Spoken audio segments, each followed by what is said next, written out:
Welcome to Chiropractic Roots, the official podcast of the Kansas Chiropractic Association. Here we explore the stories, struggles, and successes of chiropractors across the Sunflower State. In each episode, we interview Kansas DCs to learn how their chiropractic journey began, how their practices took shape, and what lessons they've learned along the way. Whether you're a seasoned professional, a student, or simply chiropractic curious, you're in the right place to hear from the roots of the profession. I'm Dr. Travis Oller, Executive Director of the Kansas Chiropractic Association, the nation's first chiropractic association. Let's get adjusted. Our guest today is Dr. Peggy Brown-Grantham. Dr. Brown-Grantham, welcome to Chiropractic Roots, and please tell us a little bit about yourself. Hi, thanks for having me. I have been practicing 27 years now, all in the same spot. Went to Cleveland Chiropractic, Kansas City. Native Kansan chiropractic kid since I was about 7 years old. Still loving it. Great. So, native Kansan, where at in Kansas are you from originally? Emporia, Kansas. Just about an hour and a half south of Kansas City on 35. Mhm. So, can you tell me about your first experience with chiropractic? I love this story. I'm going to tell you all about it. So I was a very sickly kid, asthma, allergies, lots of infections, just not a healthy kid. And in first grade, I probably missed more days with illness than I was in school. And my grade school principal finally said to my mom, "Why don't you think about chiropractic? You've tried the medical route, you've done the allergy shots, you've done the medication, the hospitalizations, try chiropractic." And this is the mid to late 70s where there's still some stigma surrounding chiropractic. But I think my parents were desperate enough in my health journey that they were willing to just try about anything. They knew the chiropractor that I was going to go to. They didn't know chiropractic. They knew the chiropractor and trusted him, even if they didn't understand the connection between the adjustment and asthma. So when we started, there was a little bit of hush around it. My mom said, "You don't need to tell everyone we're going to the chiropractor." So I didn't understand that at 8 years old, 7 years old. I had no bias against chiropractic. And it was 3 times a week for several months. He was the first person to alter diet for me, taking sugar out of the diet, really talking about whole foods. And in second grade, after several months of care, not a sick day. If I did get sick, it was shorter duration. It was um, manageable. No hospitalizations, off the medication. It was life-changing, really life-changing. Wow, that's a great story. Thank you for sharing it with us. So, exposed to chiropractic at a young age, Mhm. but when did you decide you wanted to be a chiropractor? In my office, I wish I would have brought it. In second grade, we had these chiropractic, or not chiropractic, um, my future self workbooks essentially, and you wrote down what you wanted to be. And in that workbook, I said chiropractor. So second grade. Wow, talk about Hmm. knowing where you're going. That's Hmm. amazing. So, where did you said you went to Cleveland? When did you Yes, graduate? 97. 97. 97. Do you know how much debt you had at graduation? Um, at graduation, 120-ish, but my rates were 11 and 13%. So I deferred for 2 years and now, then it was up in the 180s Wow. because, yeah, Seems like a lot of money. It's not compared to what people are getting now, and it's not compared to what people the 20 years before you had to pay. exactly. Yeah. But yeah. Um, Tell me about your practice. You went out, did you open on your own or did you move in with somebody or? I did. I opened on my own right away. I was solo, like no staff, nothing for the first year. And then I hired a part-time staff person the second year. And then full-time the third year. I added independent contractors about 5 years into practice, and I've had several over the years on and off, Mhm. but always had my own practice. Now, did you have a mentor early in your career? The same chiropractor that started all this nonsense. Yes. You could tell us his name if you'd like. It's Dr. Glenn Heese in Emporia. So I was very lucky in that regard. First of all, I came from years of exposure to him through his care. And then when I got out of school, it was really lovely that he took me under his wing, um, philosophically mostly. I also saw in his office, I just didn't want to change anything. I did exactly what he did. I saw what he did and I thought, well, it's not broken. I'm going to do what he did. So I tried to model my practice after his. Yes. And for those of you listening to us, if you haven't, Dr. Hazy was our first interview, first episode of Chiropractic Roots. Go back and listen to that. It's a great conversation. So, you've been in practice how many years now? 27 in November. 27. And how do you think chiropractic has changed in that time? Well, lots of changes. I think there's far more acceptance. More people are exposed to chiropractic. I think they're understanding there's more uses besides low back pain. They're understanding the connection of the nervous system with their immune system. That's from the patient aspects. I think also from the insurance point of view, it's pluses and minuses over those years. Our reimbursement is actually down from when I started, but more coverage for more things. So So, how long were you in practice before you started to feel like you knew what you were doing in the office? any minute now, any minute now. I'm sure I'm going to get comfortable soon. That seems to be a common answer to that question. Yeah. I always knew, I remember telling Dr. Hasey this, I was always confident in what chiropractic could do. It took me a long time to feel like I could deliver it. And I'm still, you know, waiting for that ultimate confidence or certainty. I'm certain. I'm not always confident. Right. There's a big difference between those two there. Yeah. How do you approach building and maintaining patient trust and retention? One of the easy, well, not easiest, one of the first things I do is after their first adjustment, I call them.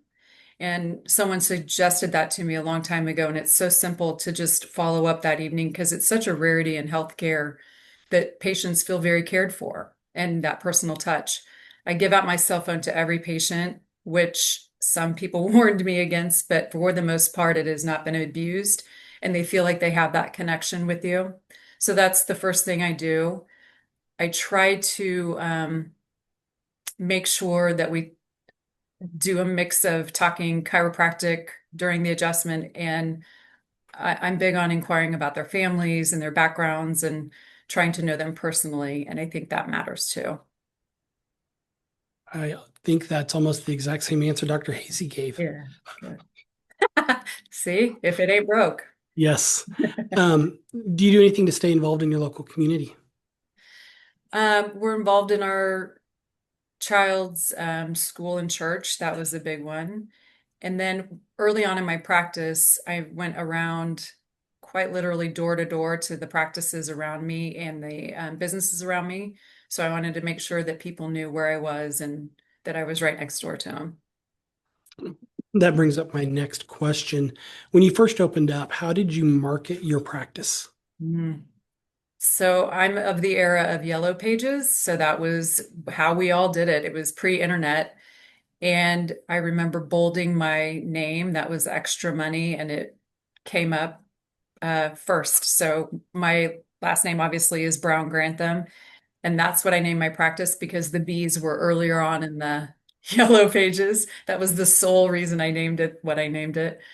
And like I said, I went door to door and I always made sure I did one thing every day, whether it was calling people, sending letters, um, doing flyers. That was another big mail thing that we did back in the day was put out flyers through the mail.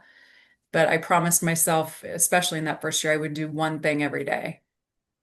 Yeah, in anything, I think consistency is the Yeah. key. Yeah. Um, if you're not going to be consistent about doing it, you probably shouldn't start doing it to begin with. Yeah. So, yeah.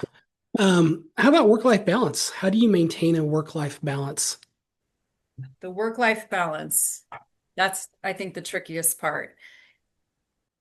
I think we're always working on, we being chiropractors, trying to be present when we're at work, being present with our patients, when we're at home, being present with our family. It's a trick, though, for me personally. I'm not sure how everyone else does it. Again, any minute now, I bet I figure it out. So on that same kind of avenue of question, you're the first person I've interviewed for this who has been pregnant while being a chiropractor and given birth and had to raise a child. How did you approach that whole, pregnancy, birth, time off from work, young child in the home or in the office? How did you do all that? Exhausted, yeah. So, the pregnancy was thankfully very uneventful, easy. So I was able to practice right up to my due date or the day I delivered. And I took 2 weeks off from work, went back 3 days a week for 2 weeks, and then went back full time. So I pumped in between patients, took them into the office with me for a few weeks. That was very hard because I was quite torn going both ways. So it was a little bit easier when he went to daycare because I could separate the two things out. But that was a difficult time, but doable. Yeah. Sorry to throw that curveball at you that I didn't put on Thanks the a lot. list. No, that's mine. That's interesting. Um, where do you think or hope chiropractic will go in the future? Two different things completely. Where do I think it will go is I'm suspicious that it will go back to being quite restricted, unfortunately. And it might force all of us to go back to cash practices, which secretly is a dream of mine anyway. So maybe insurance will push us to the point where it just is more feasible to go back to a cash practice anyway. I'm I'm seeing so many restrictions and the pre-authorizations and prove that you need to do this. Every medical provider will say this is the problem with insurance. So I'm afraid for that path, but it could be a blessing in disguise. Yeah. So you've had a number of associates in your office or independent contractors. Um, you've been a mentor to them, I assume. What information or advice do you give new doctors? Similar to what we just talked about with that consistency and doing something every day, their approach, obviously they have the advantage of the internet and their marketing is a little bit different.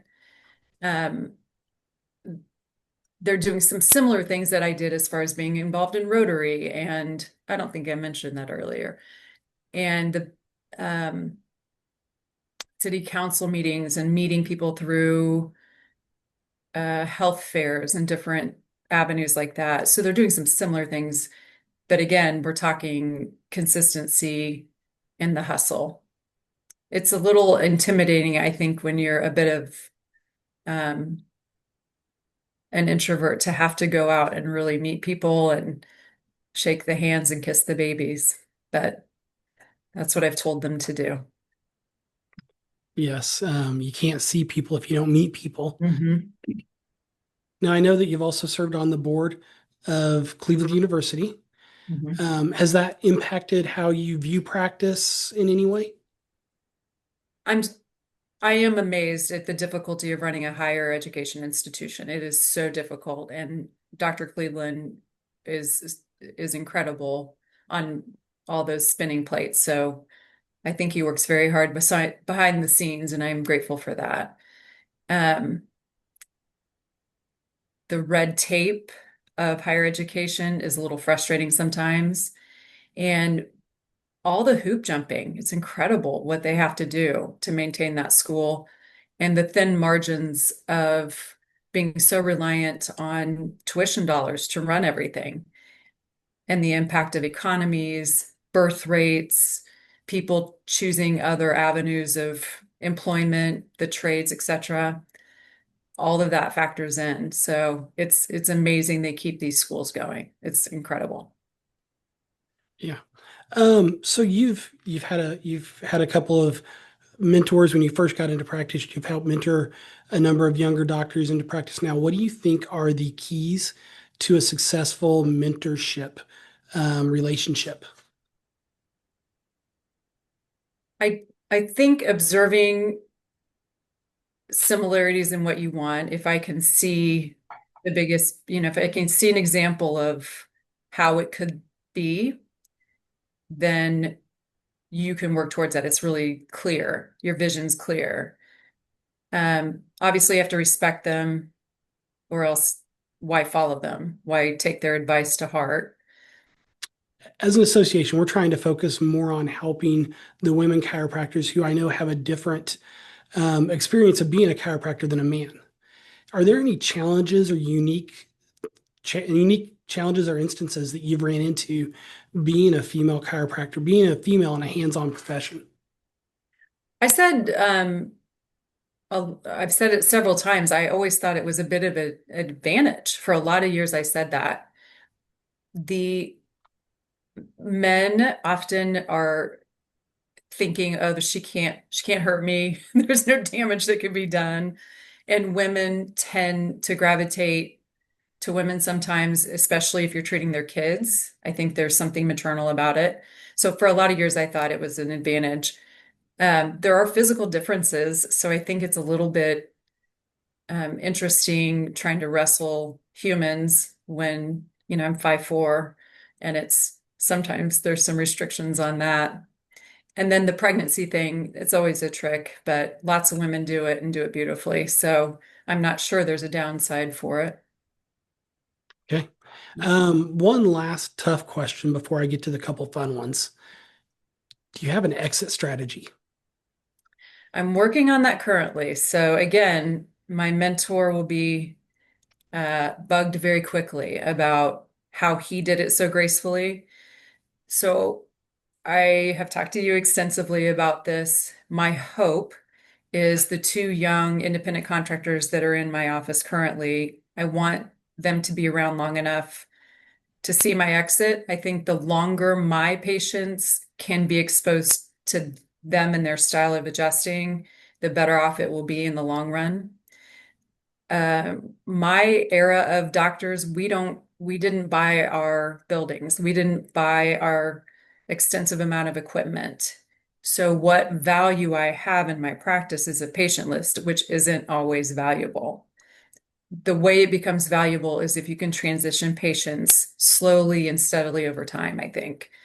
But I've got two docs that I'm really bugging about this and trying to figure out how they did it because they both did it very well. To be continued in 10 years. Yeah. So that brings up one more uncomfortable question before we get to the fun ones. Working in a multi-doctor office, multi-chiropractor office, um, I've noticed in the past when I've been in them that there's the chance for conflicts between the doctors on Mhm. patient. You go on vacation, they see your patients, that kind of stuff, and then patients inevitably are going to like one doctor over another. Mhm. Have you encountered that? And if you have, how have you handled it? Yeah, we have. And it's gone both ways where I've had patients that have seen them and they've continued to see them after I've come back from vacation and vice versa. Ultimately, even though we're not partners, the three of us, it betters all of us if the patient stays. So if they are growing their practice, it still benefits me because they're paying me rent. And if I'm seeing them, I can stay in business and they have a safe roof over their head. So I try to remove the ego from that and just realize the patient is benefiting because they're getting adjusted. By whom, it doesn't matter. Yeah. That's a powerful thing. It takes a long time for many doctors to learn that it's not who they see, it's that they see somebody and they get the care they Exactly. need. Yeah. So you said that you've wanted to be a chiropractor since second grade. If you hadn't have been able to be a chiropractor, what do you think you would have done instead? Well, on that career workbook, I wrote cheerleader and I wrote nurse. And let me just tell you, I wrote cheerleader because I wanted the white boots that the Dallas Cowboy cheerleaders had, and I didn't realize you could just buy them. So, nurse was the other thing because I mean, obviously, I was going to be in service somehow, and these were my exposures. I had been to the hospital and I'd been to the chiropractor, and I was like, okay, that's seems right. My parents were both in education, so that could have been a possibility, but I also saw that is not for the weak of heart. Education's tough. So, um, yeah, nurse and cheerleader. Great. Well, Dr. Brown-Grantham, thank you for joining us today on Chiropractic Roots. Is there anything else you want to add at the end of this interview? No, thanks for doing this though. Tuning in to Chiropractic Roots, brought to you by the Kansas Chiropractic Association. If you've enjoyed today's episode, be sure to subscribe, leave a review, and share it with a fellow chiropractor or student. To learn more about the KCA and our mission to support chiropractic in Kansas, visit kansaschiro.com. Until next time, stay grounded, stay growing, and keep adjusting.